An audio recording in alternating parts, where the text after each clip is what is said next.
and if they expect me to walk away from Luton with nothing, I'll make very sure there's nothing to walk away from.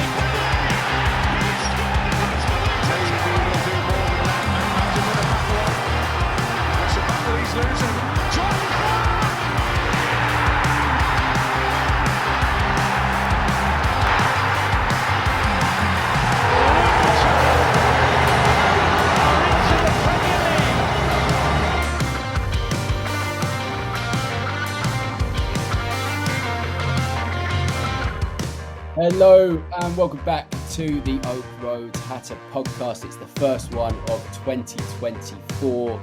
I'm Billy Mully, joined today by Jamie Castle and Kieran Robertson. Jamie, how are you? Yeah, not too bad. Happy New Year all. Back to London, back to the routine, back to work, back to the grind, back to podding after a reduced schedule over the Christmas break. Looking forward to the year ahead. Hopefully a full year of Premier League football, not just 6 months. But yeah, we'll see how that goes over the next month or two. Some big games coming up and a big cup tie too. It's the January hangover, Kieran. We had the festive period full of fixtures every 3 or 4 days, and now there's not very many going into January. Just the 2 in the Premier League, and then obviously the FA Cup tie that we'll talk about today. But how are you? Yeah, not bad. I mean, you talk about barely any football in January. I'm off to Holland next week, hopefully to film a feature on the Luton and Go Ahead Eagles link as well. Big plug there for the Oak Road Hatter YouTube, soon to come. But that is one of 3 games I'm watching in 3 days in Holland. I love my Dutch football. Those that follow me on Twitter know that, like whether it's PSV or just the Eredivisie as a whole, I speak really highly of it. There's a lot of football for me. And whilst there's those 3 games in 3 days, I am at Bolton on Sunday. If that's obviously a win, then that keeps the Burnley game on the Monday night. And if the Burnley game stays on a Monday night, well, might be 4 games in 4 days. Watch this space. We've got a lot on the show today, starting with Saturday's 3-2 defeat against Chelsea. Obviously, the January transfer window is now open. Rumours are absolutely flying as to be expected. And then, as Kieran mentioned, then we've got Bolton in the 3rd round of the FA Cup on Sunday. A lot to pack in, but as we mentioned, we'll start with Chelsea. Found ourselves 3-0 down, clawed it back to 3-2. Plenty of chances to say level the game, but I think those were before the second goal. But we created a lot. I think, again, we showed ourselves in a fantastic light. But I think the best place to start, Jamie, was the goals conceded. And I think when we mention goals in isolation, when we break them down, when we've got the luxury of going back through them, you can always sort of pick out the errors. But do you think, looking at sort of Madueke's goal, which was the second one, Cole Palmer's opener, would you say goals were conceded too easily? Were we hit by a bit of quality, or do you see that as a bit of both? Yeah, I mean, I was incredibly quiet, almost silent for 60 minutes, 70 minutes on Saturday. And when that's the case, those that are close to me know that that's because I'm very annoyed in terms of the performance. I think way too easily. And Rob said after the game that it was one of the best he's seen his side play. And I mean, I can get what he means. For the last 20 minutes, I thought we were brilliant, but yeah, the first 60, you can't be conceding 3 goals and giving Chelsea a 3-goal head start and expect to come back and get anything from the game. So it was too little, too late. We just weren't quite as comfortable in possession. I mean, okay, it's Chelsea, but there's been some times where we've managed to play through a press before. We just didn't quite do that. Defensively, too many mistakes. I mean, for the first, Kabore basically laid it on a plate for Palmer, who then finished beyond Kaminsky. And on the second goal, Madueke, I think, had Bell sort of left, right, and then managed to stick it in the top corner. Both obviously great finishes, so you can't take too much away from that. But there's so much more we can do, that we can be doing better. And then when you think it can't get much worse, you go in at half time thinking if we get the first goal, then who knows, we can come back and get a point or three. Then you make a mistake and let Cole Palmer beat Kaminsky and make it 3-0. So incredibly, like it was like so frustrating. And yeah, I was quiet until we finally got that goal back, and then from there on in, I thought we were amazing. So a lot to work on defensively. I mean, I wouldn't say it's a concern, but I thought we had turned a bit of a corner. Albeit, okay, we lost. We let in 4 against Arsenal, but I think other than that, we've been fairly okay. Again, Sheffield United, I think we're just too crazy goals. That's just football. They're ridiculous goals. But in terms of Chelsea, the way that they managed to almost carve us open a bit too easily. So one to work on. But yeah, we got a good game to come back to on Saturday in terms of the Bolton game. So hopefully we can make amends and get that second clean sheet of the season. Kieran, we found ourselves 2-0 down at half time, 3-0 when Cole Palmer grabbed his second. I don't know about you, but during that period of time, it felt very weird because I didn't feel down and out at any point. I still felt there was a lot of life in the game. As Jamie mentioned, I think for large parts of the game we did struggle, but I don't know. There's something about us now, a never say die attitude. I know we've had that all the time, but when you add the quality that we've got, it didn't ever seem, even at 3-0, that we were fully out the game. Do you think that's fair to say? Yeah, I was sort of, one of the things I remember I put in the group chat actually to us lot when they obviously scored their third goal. I was like, we've been on top since that goal and they've done nothing. Like I was sat there after 65 minutes, kind of like, the first goal we've given them, the second goal they've literally played 2 passes, and in fairness, I think their second goal was the best of the 3. Well, actually, no, because Palmer's third goal was very good, but in how he got the chance, just too easy, like straight down the middle, and you're sat there like, and there is a part of you that's like, do you know what? How the fuck are we 3-0 down? Because I was just sat there thinking, we're not playing against a really impressive side. Like if we were playing Man City, they'd have cut us open for 3 goals more than likely. And you'd sit there and be at 3-0 down and go, do you know what? Fine. But I was like, every single goal that went in, I was just like Jamie said, he was sat there in silence. I was just frustrated. And I was like, we're just giving it to them. Like we're not even making them work hard for it. And it showed in the fact that, like you said, we didn't give up because we came back and quite frankly should have fucking won the game. If that game goes on for another 4 minutes when we should have had that extra time, how it was only 6 minutes, it's anyone's guess. We'd have got a point out of that minimum. And it just shows the amount of pressure that we put them under, that a team like Chelsea cave. I said before the game, and in fact, I'm fairly certain I said on the last podcast, they're a confidence team. And the second you stick it on them, they don't want it. Look exactly what happened when we actually, do you know what, went, well, we're 3-0 down now, we've got nothing to lose, we'll stick it on them. Why are we waiting until we're 3-0 down to stick it on them? Like Jamie said a minute ago, we've been so good at beating a press. You look at Liverpool, who are known for a Gengham press, and we bossed them for 94 minutes. So why are we letting Chelsea have their way with us? I don't know if it's just like they're our bogey side. It was just frustrating to watch. But yeah, you can take pride in the fact that we had a bit of a fight back, and yes, we scored 2 goals, and yes, we should have had another 2 if they didn't hit the crossbar, and it was rather unfortunate. And another day they go in, but there's just a little bit of me that feels like it was a wasted opportunity there. Like we gave them their goals too easily. The chances we had, we just couldn't quite convert them apart from the 2. And we just didn't stick it on them enough. Thiago Silva had the easiest day in the world. Like he's world class, but he's 40. And I just wanted to see Eli just stick it on him. And it wasn't happening. As you said, though, we found a way, I say back into the game, but back into contention. 2 goals, hit the bar twice, had a goal ruled out for being marginally offside. Do you think, Jamie, we take a lot of confidence from that? The fact that we did manage to, bombard a Chelsea team that might not be performing as well as the budget would suggest, but a team with world-class players. The fact that we were able to get at them continually in that last sort of 15 minutes, win our individual battles, get beyond them, get crosses into the box. Do you think we could take a lot of confidence from that going into, the rest of the season, a big battle? Yeah, of course we can, but that's what Luton Town do. I mean, we've done it against Arsenal, City, and Liverpool in the space of a few weeks. We closed that gap between rags and riches, and there was no reason why we couldn't do it against Chelsea. So, I mean, I wasn't surprised by that last half hour. That's what I was expecting for most of the game, albeit not as quick fire in terms of chances and goals, but over the course of the 90 minutes, I expected that was what the game was going to be.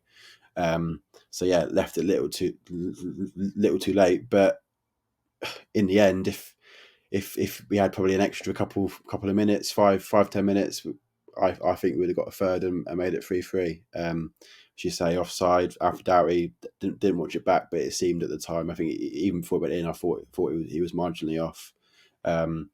Crossbar twice. Eli probably should have scored the one where it just hits him and he goes on the crossbar. 2 good goals. Yeah, you can take lots of confidence, but as we've said before, that run of games where we got points, we need to start turning performances into points, and especially in these next 2 games, Burnley and Brighton. So confidence for sure, but we've taken confidence all season. It's now trying to stop that happening again, not letting teams have 3 goals head starts, because if we do that a few too many times, then we'll just fall a bit short. But Edwards knows that. The players know that, as you say. Like, we've got some great character to fight back, like, as we did against Sheffield United, to manage to fight back like we did against Chelsea, but obviously fall just a little bit too short in the end. Yeah, it shows to the fans, especially that if we do go a goal down or 2-1 down or even 2-0 down, then don't sort of lose hope yet, because I think it's proven that we can turn it around. So that's more of a message to the fans that, yeah, just stay in it for the team, no matter what all season, and hopefully we'll get there and do enough.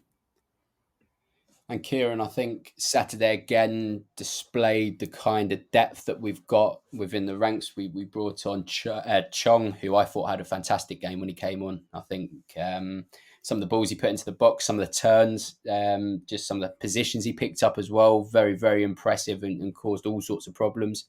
Ogbene, I think he was a little bit quieter. Didn't really have Colwill on toast like he's had pretty much every other defender he's come up against this season, but he still created good moments. Morris, again, proven to be a handful and impressive on the ball. That attacking depth is frightening, really. We speak about the January transfer window, what we can do, what we sort of want to do as fans, but you look at the forward line, you look at the 3 players we've got on the bench, you think, and the proof's in the pudding that continues to cause all sorts of teams, all sorts of problems. I was incredibly impressed with Tahith Chong on Saturday. Like, we saw at the start of the season, we saw Edwards try and play him in midfield, and you could sort of see what he was trying to do, but it wasn't quite there. And then he put him on the left, obviously on the weekend, and it just offered that little bit different, where Brown wouldn't drop into those pockets of space, and Chong essentially would become the 3rd midfielder in offering Alfie Doughty, 1, that extra bit of space, but 2, that killer ball. That was the difference between him and Brown. Was not that Brown isn't good and he has his different qualities, but that those qualities just weren't needed or weren't working on Saturday. You bring in Chong, who gives Gusto something different to think about, because every time Gusto pushed up the pitch, he left himself open to that ball, and it happened so frequently at 3-0 down. The amount of times that Chong would drop, turn, bang, and that ball's played in, and Gusto all of a sudden having the charge back just to even get a sniff at making that ball. 9 times out of 10, he wasn't. but it gave Doughty that extra bit of space to run into because he's not running into someone. He's not always having to overlap a player. Chong would just come into midfield, offer an outlet for Barkley or Lokonga, again, encouraging their own movement because when Chong's in midfield, Lokonga was then able to just drop in a little bit. I really like that because he would almost sit between centre-backs, again, giving that width again. When we went 4-2-3-1 and had Morris and Eli and Ogbene and Chong all up front, like, that for me was a game changer. And I was saying sort of on Twitter this week, attacking wise, we're fine. We have those game changers. Chong and Ogbene proved that. If they don't start, they can be game changers and can be influential off the bench. And I'm sure we're going to talk about it in our sort of transfer window roundup. We are just lacking that defensive game changer. That's the big thing for me. And obviously, as we're going to speak about, it's going to be a big priority. Let's get on to the transfer rumours. There's only been a couple of days of it so far. There's been a fair few names. Well, I say fair few names. There's 2 names that have been linked over the last couple of days. There's another name that continues to be thrown around on Twitter and various other outlets. We'll start with that name. That's Oscar Zambrano, 19-year-old Ecuadorian midfielder that's been linked for a fair while. Compared to Moises Caicedo, a lot of positive things coming from Ecuador. There's been reports from Alan Nixon of the Sun for a while, suggesting that he's been on our radar and providing different updates. I think his latest update was on Sunday, saying that there's an agency being brought in to try and help negotiate a deal. It sounds a very difficult deal to complete for many different reasons. But since then, there's been an update from Ecuadorian journalist Starling Cabina. Says he will not join Luton Town. His destiny is another Premier League club. I think speaking to both of you off air, this seems one that just has plenty of different turns. There's a lot of moving parts when you look at it. But to be able to sign a player who's been on the radar of Barcelona, I think it is, a few other Premier League clubs, it just shows you how we are moving and how we're continuing to evolve, whether the deal gets done or not, to be shopping in these markets with these giant clubs. It is just a signal of how much we've advanced from a recruitment kind of perspective, Jamie. And, this Zambrano, it's hard to go into what he will bring because he's an unknown entity at this point. But you look at it and think it'd be exciting one to complete, given I guess the general interest that's already in there for him. Yeah, for sure. And I guess props go to the scouting and analytics department in terms of looking at these sort of targets. And there's not a single Luton fan out there that will know a lot about this player, about how he plays, how good he is. But nonetheless, it's still fairly exciting given South America, the songs and the flags that could come with it. And given, I guess, how persistent the rumours are, gives it an element of likeliness. I mean, yeah, there's been so many angles, so I'm not going to comment on any of the angles because I've not got a clue. And who knows how it's going to end up. Certainly a position that I think we should be looking at. Marv's injured, not sure how long for, but torn meniscus doesn't sound too good. Probably best part of 2 months or more. So certainly going to be missing for the next 10 games, I guess, with what are 20 to go.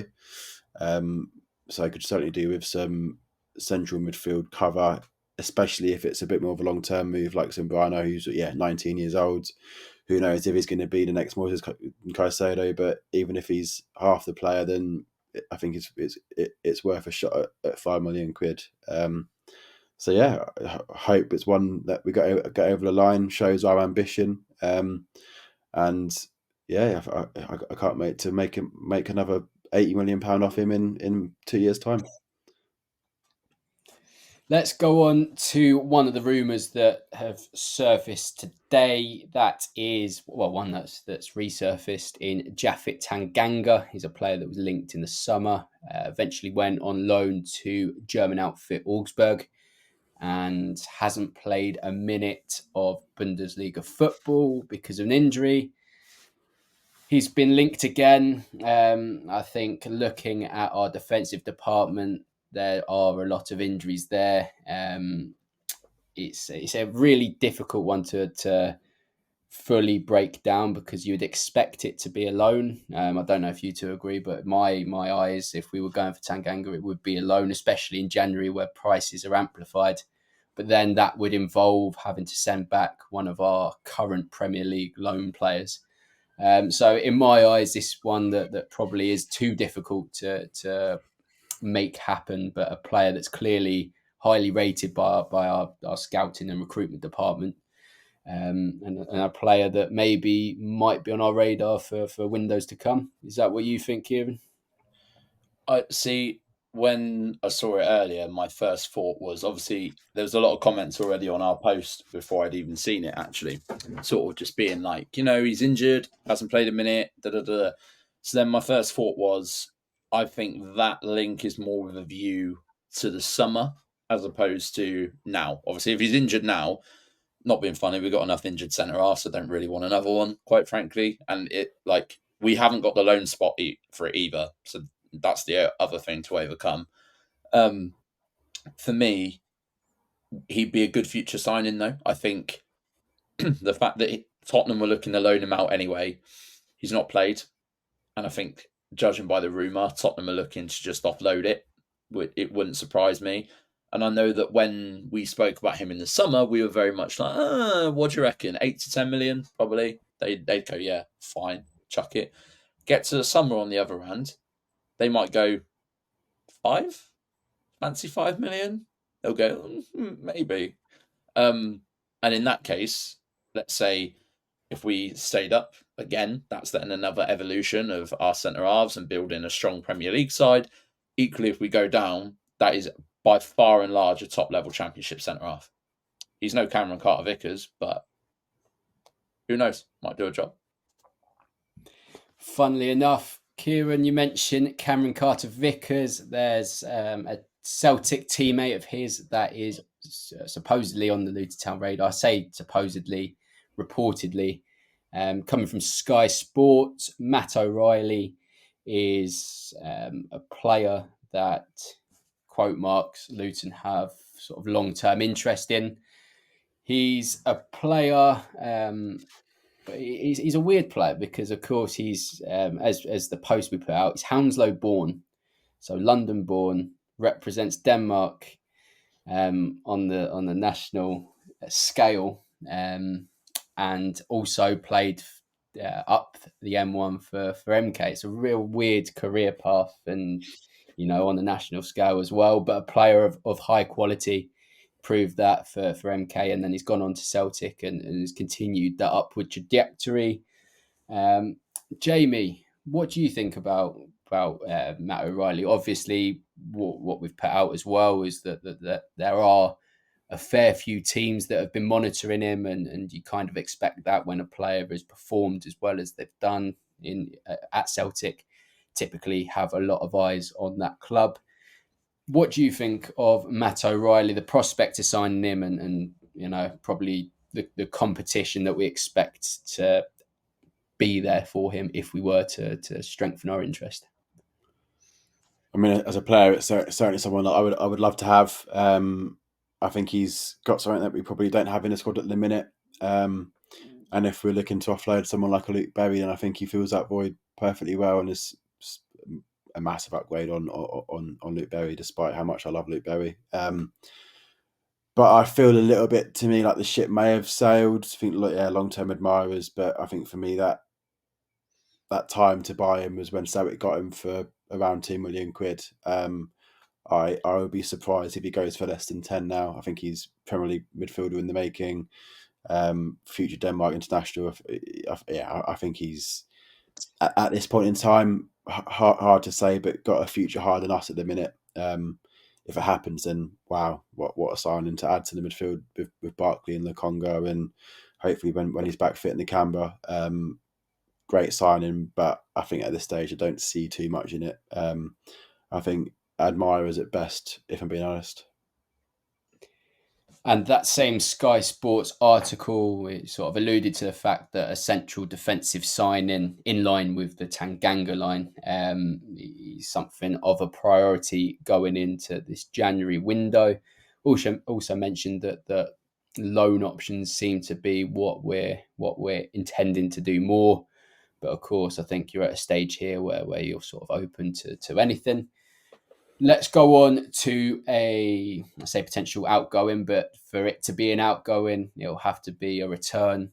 That is Joe Taylor, currently at Colchester United. There's been very heavy rumours. It might have even been confirmed by now, but that he will be recalled from his loan spell at Colchester. Colchester really struggled at the start of this season, but Joe Taylor hasn't. He's been on fire. 12 goals in 27 games.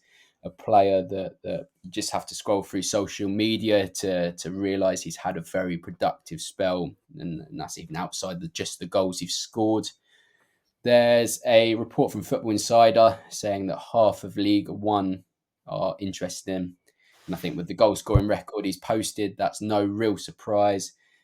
Teams actually in the article that have been credited with an interest: Bolton, who of course will play Sunday.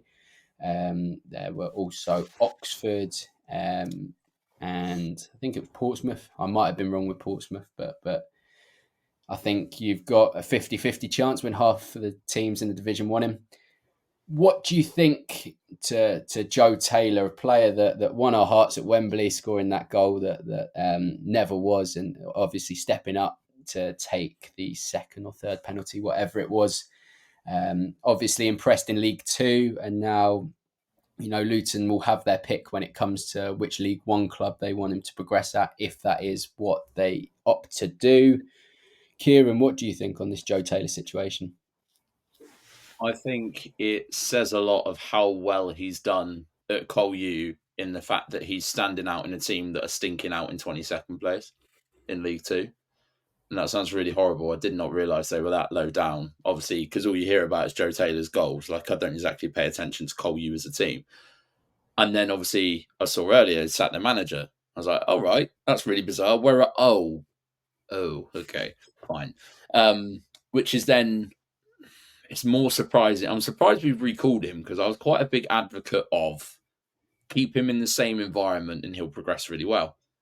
Equally, if you've now got top-end League One clubs, like every club that you just named then, Bolton, Portsmouth, Oxford, they're all in the top six, and they're all fighting for the top two. And more than likely, Bolton will go up. I firmly believe Portsmouth it'll be their year. And then you've got one more in there. Derby don't need him. Peterborough fine. Yeah, I think Oxford, for me, out of those, and I'm not just saying that because I'm an hour away and I can do a little scout report, but I think that probably would be a suited move for him. It's a good test as well, like to go from a bottom end League Two side fighting relegation to a top end promotion chasing League One team. The only concern for me is then, okay, but how badly do you need him and how often is he going to play? Like, is he going to be an impact player to a high end League One team, or a team like Oxford looking at him and going, no, you're the difference between us finishing second or sixth? That's the only sort of wary on the side of caution that I am with that. But other than that, I'm quite happy, because I think that shows a really positive loan move to Col U to start the season, and then hopefully more positivity as he blossoms on almost. And Kieran, to be fair, I'm siding with you where I approach this potential move to League One with a bit of caution, given we've got a player in Louis Watson who, in my eyes, is top end League One, low end Championship in his current form, but has really struggled to pave his way, especially recently, into the team at Charlton. I think Michael Appleton, current manager, has said some very weird comments about him. Whether he's trying to test him mentally, I don't know. It's difficult to know what best to do. As you say, he's currently doing really well in League Two. Do you keep him there? Do you allow him to have, a 20-goal season, which would be massive for confidence? Do you take the gamble of taking him to a club where he's going to be part of a forward line that's rotated? Yeah, it's a difficult one to call, and I'm sure that's one that Luton are massively trying to weigh up. We're going to go into a short break, rounding up that transfer roundup. When we're back, we will speak all things Bolton Wanderers.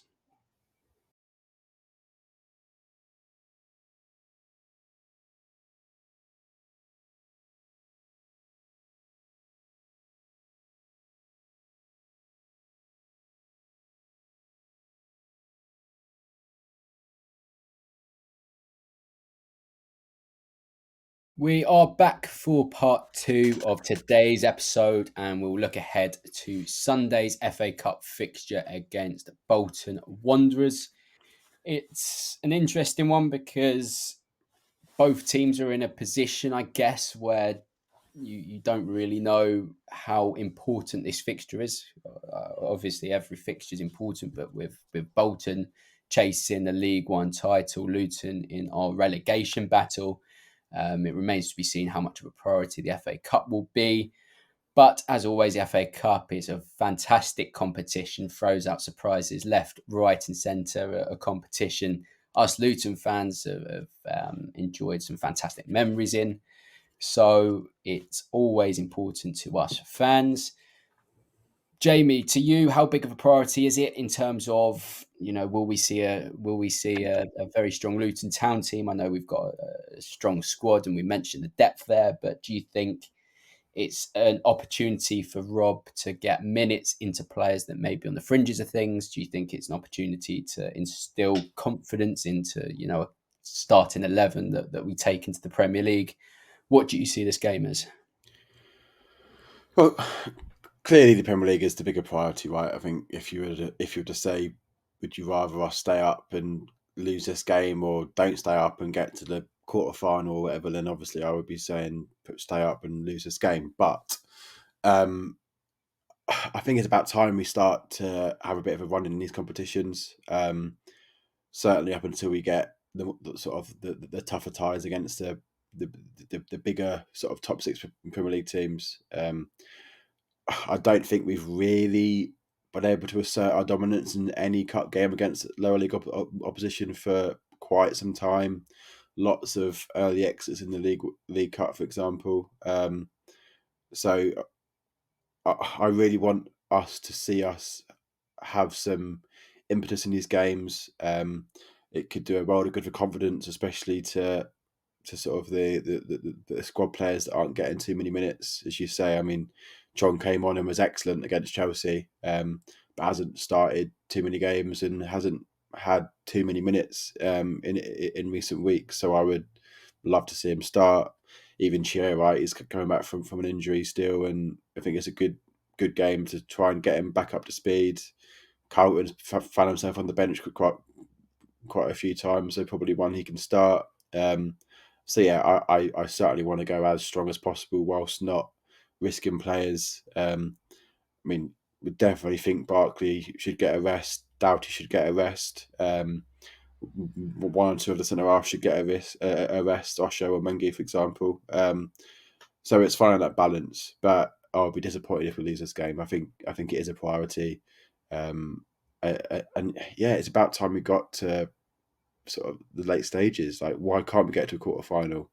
Like, can you imagine having someone like Man United at home in a cup quarter final? Like, the Kenny would be rocking. And as good as this Premier League season has been, to have a game like that, a winnable home tie in a quarter final, like against a big team, atmosphere, like on TV, one-off game to get to a Wembley game. I really want that. So I don't want to impact the Premier League season, but we have to give it our all. And Kieran, Jamie's mentioned a couple of players there in Chiedozie Chong, players that he expects to feature.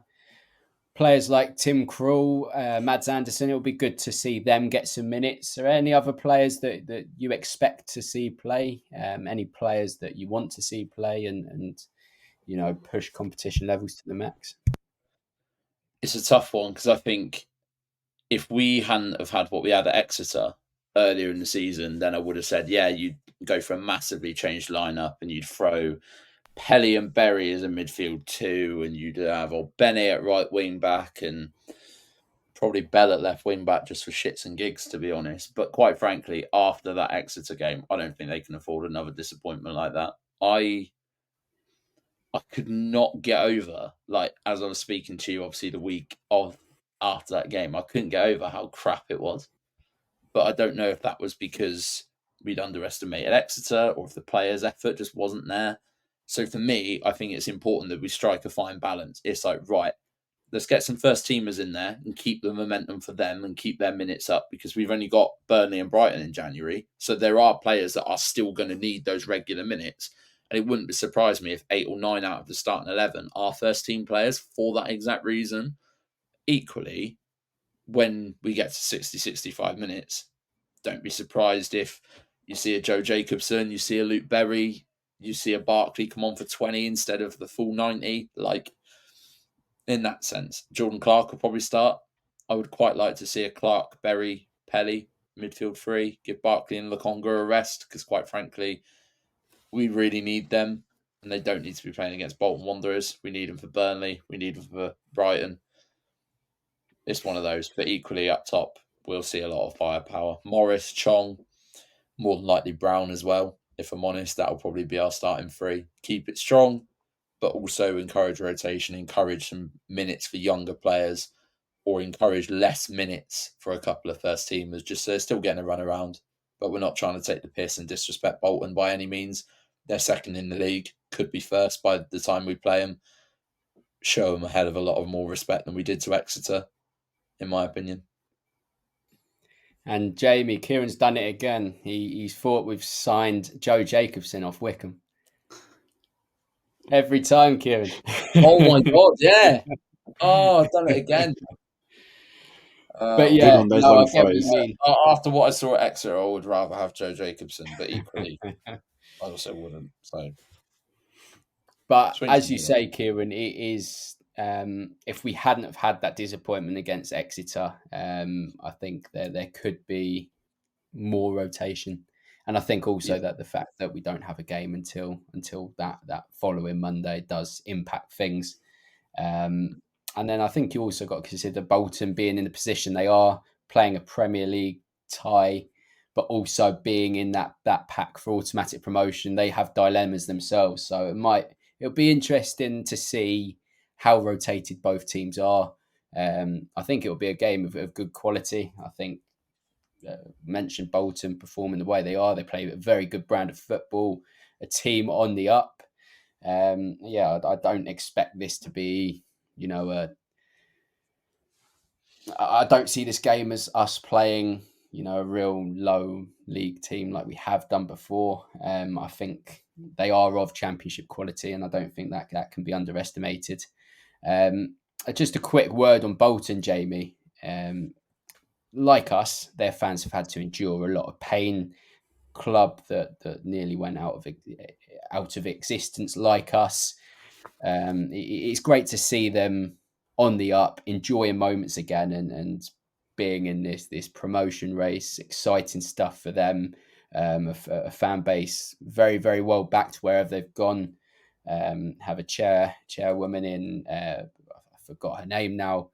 Is it Sharon Britton? I think Sharon Britton. I'm not sure. That saved the club and led them to where they are now. Loved like 2020. I loved as what we're used to. They're a club on the up, and it's great to see. I think is the main message from here.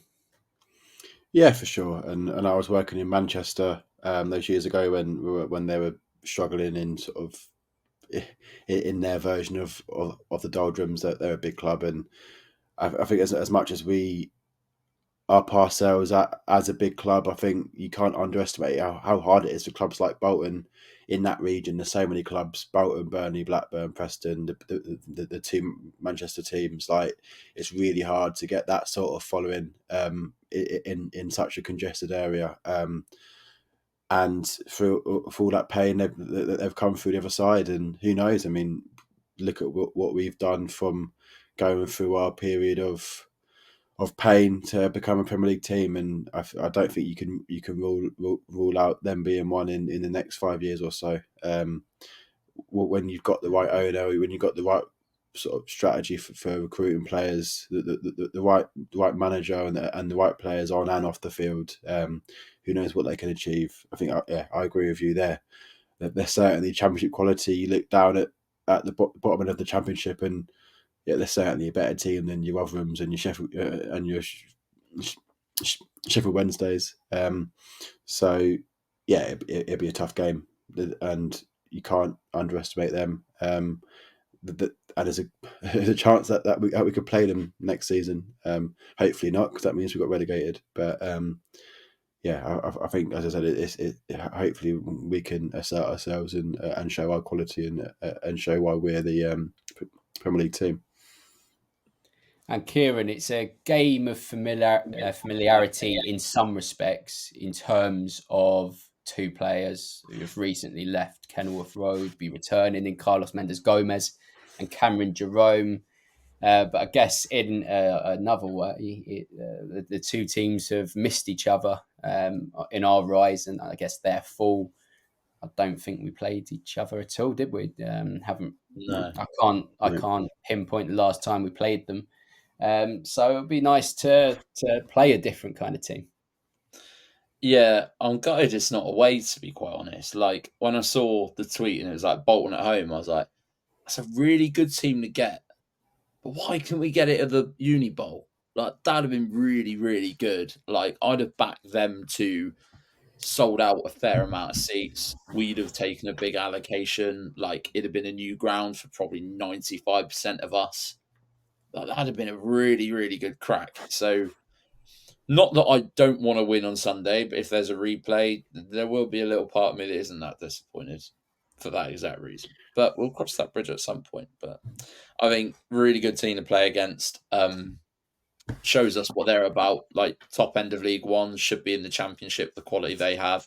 Like I said, sort of pre-pod, I think they will be in the Championship next season. God forbid we're not. But if we are, then it shows us some quality that we might be up against. And as it goes for Cam Jerome, love him. Love the role he had for us. Gutted when he left. There's a little vision in my head of Carlos Mendes-Gomez just slapping a barnstormer in the top corner and trying to shush the half-empty Kenny end. That is just quite funny. But that would just be Pete Luton, wouldn't it? But even then, Mendes-Gomez didn't leave on bad terms. He just left because we as a team and as a club developed quicker than he developed as a player. And that's fine. That happens in football. But I hope for his sake he's in a good place at Bolton, which I trust that he is, and that his development continues to grow as a result.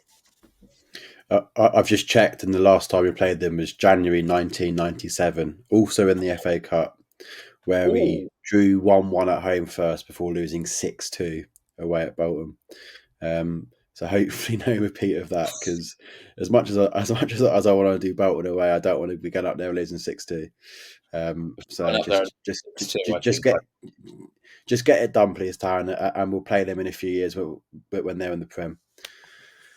Yeah. Let's get on to some score predictions, and I'll start with you, Jamie. I'm going to go for 3-1 Luton. I think it will start difficult. I think we'll probably take the lead and get pegged back. It'll be 1-1 half time, and I think we'll find it difficult because of how good they are. But I think in the end, a bit of quality will show. So yeah, I'm going to go Luton 3-1. And Kieran, what about you? I'm going to go for a classic Kenny. Luton 3, Bolton 2. Bit more goals. Dion Charles. If you want a little bet builder, I seem to be doing a theme of this at the moment. 3-2 Luton. Dion Charles, first goal scorer. Morris anytime. 40 booking points. A Kenny classic, a 3-2 scoreline made famous by plenty of brilliant occasions. I'm going to go more boring. I'm going to go 1-0. I think we've alluded to the quality that Bolton possess. I think they'll give it a real good go. They play a good brand of football. Got a good manager in Ian Evatt. But yeah, I think they're all round. I think they're. I think I've alluded to it enough that I think they're a championship club in the making. And yeah, I think we're going to find things difficult. I think there'll be an element of rotation, and that might take a while for us to fully click into gear. But thanks to a Morris goal in 75th minute, how's that for timing? How's that for pinpoint accuracy? I'm going to go 1-0. Well, that is all for today. A big thank you to the pair of you for joining. A big thank you to everyone watching and listening at home.